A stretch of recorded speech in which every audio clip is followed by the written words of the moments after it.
തൂതപാലത്തിന് സമാന്തരമായി നിർമ്മാണം പൂർത്തിയാക്കിയ പുതിയ പാലത്തിന്റെ ശേഷിക്കുന്ന പണി അടുത്തയാഴ്ചയോടെ പൂർത്തിയാക്കി ഉടൻ ഗതാഗതത്തിന് തുറന്നുകൊടുക്കും. പാലത്തിലെയും അപ്രോച്ച് റോഡിലെയും ആദ്യഘട്ടം ഉപരിതല ടാറിംഗ് കഴിഞ്ഞയാഴ്ച പൂർത്തിയായി.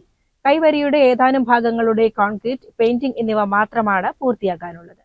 കൈവരിയുടെ കോൺക്രീറ്റ് പണി ദ്രുതഗതിയിൽ പുരോഗമിക്കുകയാണ്. തൂതാമുണ്ടൂർ സംസ്ഥാന പാത 4 വരിയാക്കി നവീകരിക്കുന്ന പദ്ധതിയിൽ ഉൾപ്പെടുത്തിയാണ് മലപ്പുറം പാലക്കാട് ജില്ലാ അതിർത്തിയിലെ തൂതപ്പുഴയ്ക്ക് കുറുകെയുള്ള തൂതപ്പാലത്തിനു സമാന്തരമായി പുതിയ പാലം നിർമ്മിച്ചത്.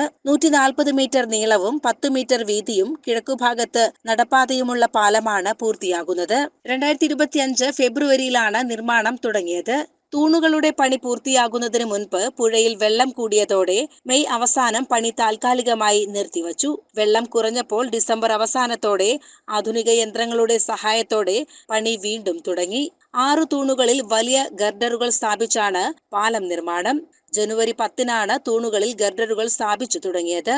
പുതിയ പാലം ഗതാഗതത്തിന് തുറന്നു കൊടുത്തതിനു ശേഷം നിലവിലെ പാലത്തിന്റെ ഉപരിതല ടാറിംഗ് തുടങ്ങും. തുടർന്ന് 2 പാലങ്ങളിലുമായി 4 വരി പാതയുടെ ഗതാഗത ക്രമീകരണം നിലവിൽ വരുന്നതോടെ വീതി കുറവായ തൂതപ്പാലത്തിൽ കാലങ്ങളായുണ്ടാകുന്ന ഗതാഗത കുരുക്കിനും ശാശ്വത പരിഹാരമാകും. 18 മീറ്റർ വീതിയും നടുവിൽ ഡിവൈഡറുമുള്ള പാലത്തിൽ ഇരുവശത്തും നടപ്പാതയുമുണ്ട്.